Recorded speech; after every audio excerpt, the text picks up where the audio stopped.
गौहर शाही मरहबा, सरकार गौहर शाही करम फरमाएँ और सैयदी यूनुस अल गौहर की जानिब से हमें यूं ही तालीम मिलती रहे और हमारे नफ्स कल्ब पाक हों और हम आप हिदायत पर रहें। ये सरकार का हम पर आप पर करम यूं ही बना रहे। आज जो गुफ्तगू हम करने जा रहे हैं सरकार गौहर शाही के करम से, आज की हमारी गुफ्तगू दुनियावी ख्वाहिशात के हवाले से है और इसके पीछे की हकीकत क्या है और हर इंसान के अंदर जो लतीफ़ा नफ्स है, जो बुराई का अमर करता है, उसकी हकीकत क्या है, वो किस तरह से आम लोगों को, आम मुसलमानों को अपने जेरे असर में रखता है, किस तरह से अपने काम निकलवाता है। इसी पर आज की हमारी गुफ्तगू सरकार गौहर शाही के क्रम से चलने वाली है। ये जो दुनियावी ख्वाहिशात को तुम पूरा करने में अपनी पूरी ज़िंदगी लगा देते हो, इसके बड़े नुकसानात हैं और ये कामयाबी नहीं है, ये हिदायत नहीं है, ये राह सलूक नहीं है। तो राह सलूक क्या है? अल्लाह की राह, अल्लाह का रास्ता कौन सा है? इन दुनियावी ख्वाहिशात को पूरा करने में जो हम आप ज़िंदगी बिता देते हैं, इसके बारे में सूफिया इकराम ने फरमाया है, ये नफ्स की ख्वाहिशात है। लेकिन सरकार गौहर शाही के फजलो करम से मैं बता देना चाहता हूँ कि इन ख्वाहिशातों में से एक वो घड़ी, एक ही वो लम्हा होता है जो बाकी ख्वाहिशात नफ्स होता है और बाकी तुम्हारे दुनियावी ज़रूरियात होते हैं। अब वो घड़ी, वो लम्हा क्या होता है?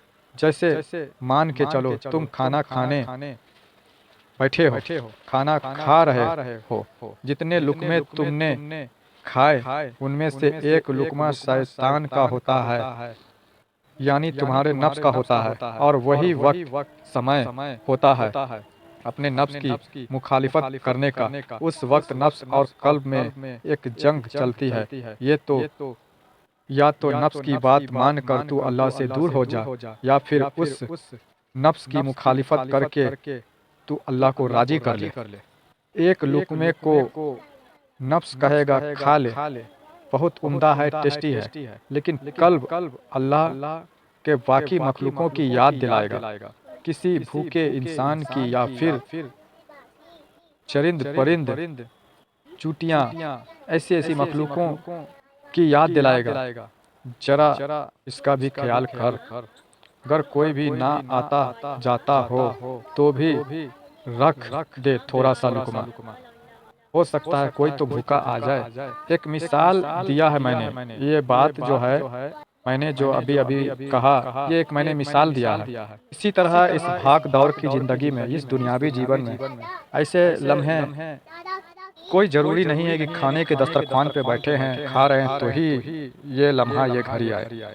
ऐसे लम्हात, ऐसी घड़ियाँ आपके कारोबारिक मामले में आ सकते हैं, आपका जो रब के बारगाह में आप बंदगी करते हैं, जो सजदे करते हैं, उन मामलात में भी आ सकते हैं। से आप पाँचों वक्त की नमाज पढ़ रहे हैं, तहज्जुद गुजार भी हैं आप, कभी आपको सुस्ती शरीर पे तारी नहीं हुई, कभी वसवसे नहीं आए, आप बेइंतहा आपने सजदे किए, तहज्जुदें भी अदा किए, लेकिन एक वक्त, एक लम्हा ऐसा भी आया कि आपको अंदर से तबीयत सुस्त लग रही है, आपको मिजाज थका थका सा लग रहा है, आपको इच्छा नहीं कर रहा है कि मैं वजू करूं, नमाज के लिए खड़ा हूं।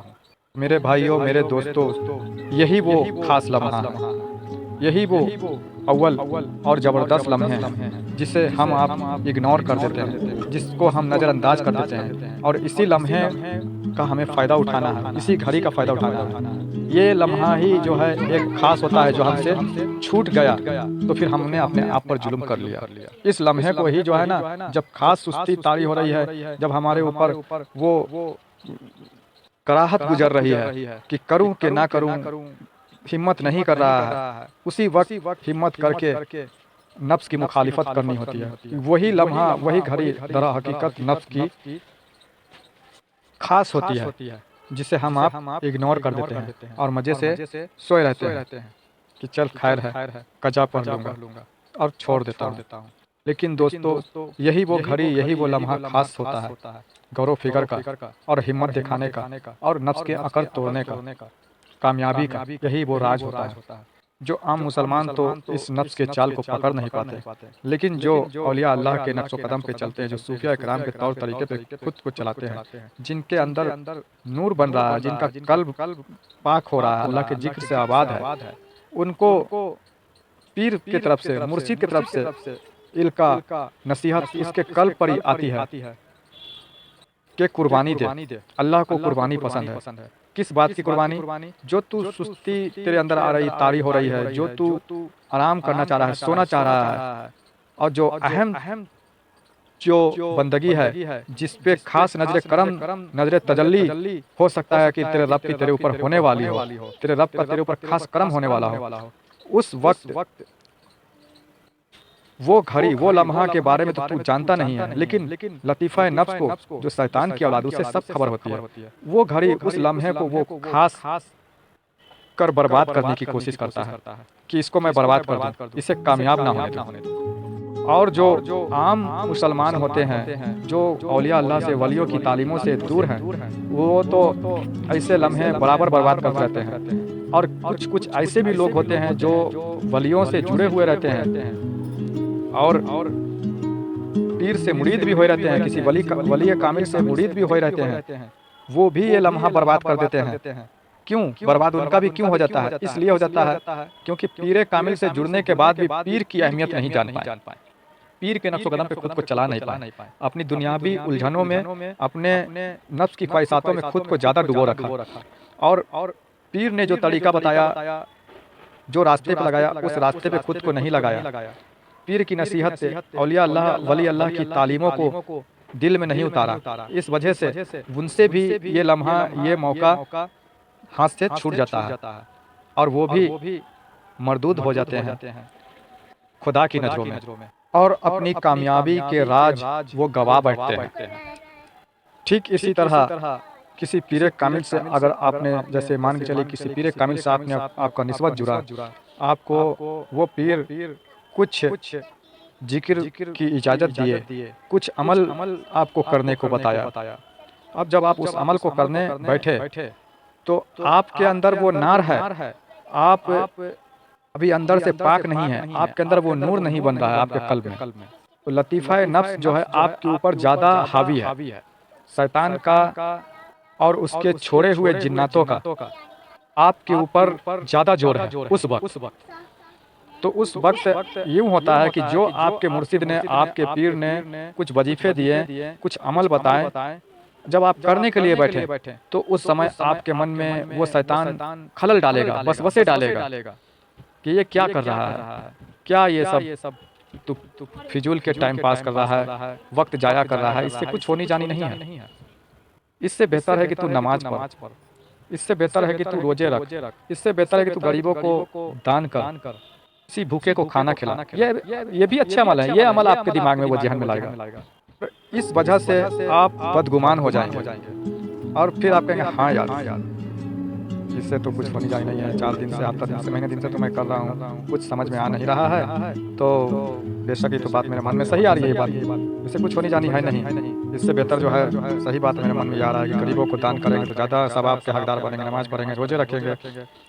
ये तरह का ऐसे बात ख्याल मन में आएंगे और हम बदगुमान हो जाते हैं क्योंकि हमारे अंदर नूर नहीं है अभी, और शैतान की जानिब से छोड़ा हुआ जिन्नात जो है चारों तरफ से लगा हुआ है, और नूर हमारे अंदर नहीं है। तो इस वजह से जो है जो हमारे मुर्शिद ने जो तरीका, जो अमल हमें दिया है, जो बताया है, उसकी अहमियत नहीं जान रहे हैं, क्योंकि नूर नहीं है। नूर नहीं तो उस अमल की अहमियत नहीं जान रहे हैं, और उस मुर्शिद कामिल की अहमियत नहीं जान रहे हैं कि मुर्शिद कामिल का मर्तबा और रुतबा, उसकी अहमियत क्या है, उसके हुक्म क्या है। उसके हुक्म सरापा खुदा के हुक्म, रसूलुल्लाह सल्लल्लाहु अलैहि वसल्लम के हुक्म होते हैं।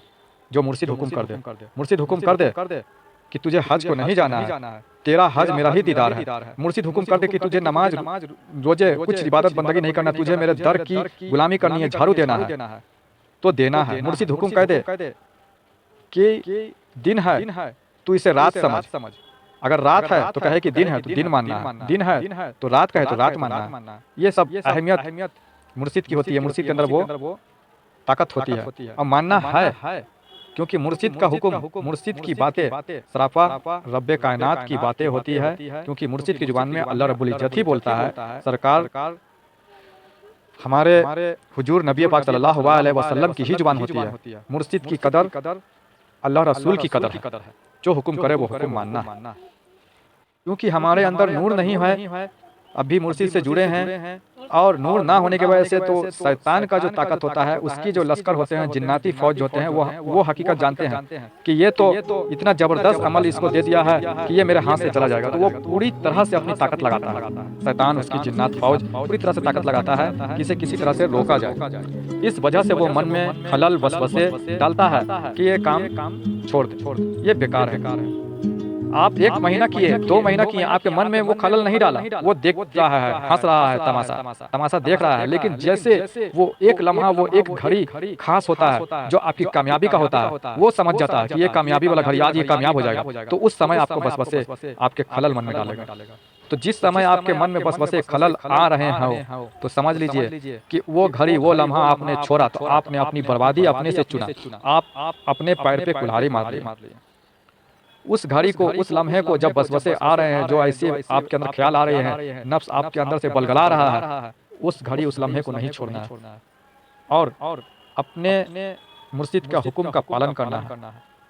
और उस नफ्स की मुखालिफत करने की वही घड़ी, वही लम्हे होती है खास, जो अगर आपने उसकी मुखालिफत कर दी, उस नफ्स की अकड़ तोड़ दी, तो आपके लिए कामयाबी है।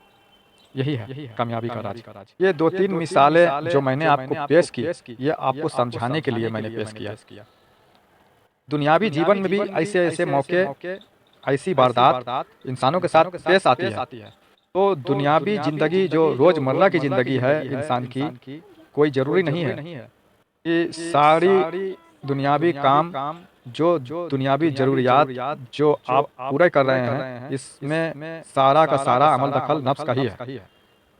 इसमें एक लम्हा, एक घड़ी, वो एक वक्त होता है खास नफ्स का, जो आपके लिए या तो बर्बादी का सबब बनता है, या तो आपको तख्तो ताज का मालिक बना सकता है, या तो पूरी कायनात का मालिक बना सकता है। वो एक घड़ी, वो एक लम्हा ही होता है।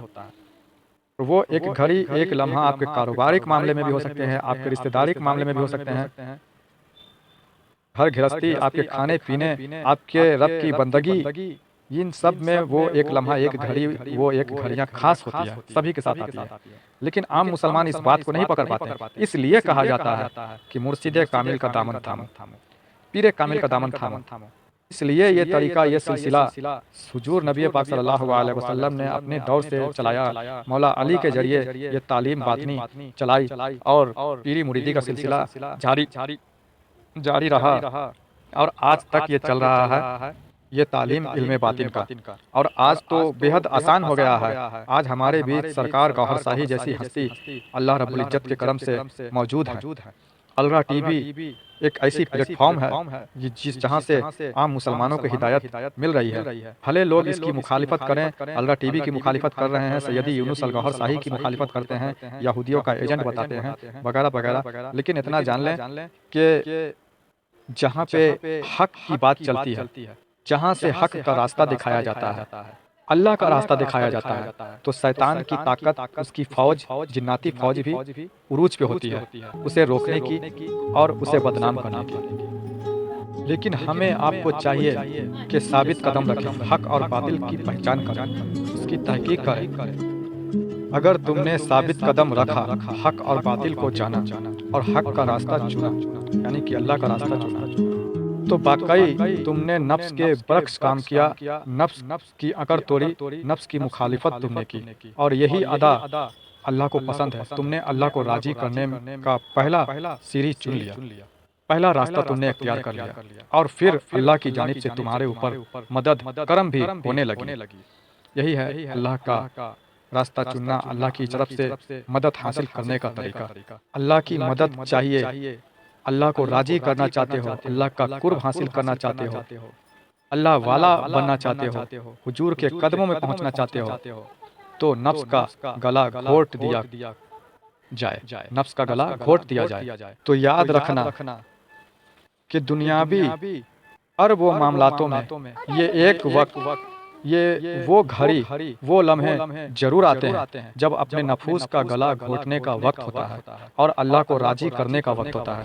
यही वो वक्त है कि राजी कर लिया तो तुमने पहली सीढ़ी तय कर ली और फिर रब का करम होने लगता है, रब की नजरें तुम पर पड़ने लगती है, रब की जानिब से तुम्हारा मदद होने लगता है और अल्लाह तुमको रास्ते दिखाने लगता है, किसी वली कामिल से मिला देता है, किसी मुर्शिद कामिल से मिला देता है और तुमको एक वक्त कामयाब भी कर देता है।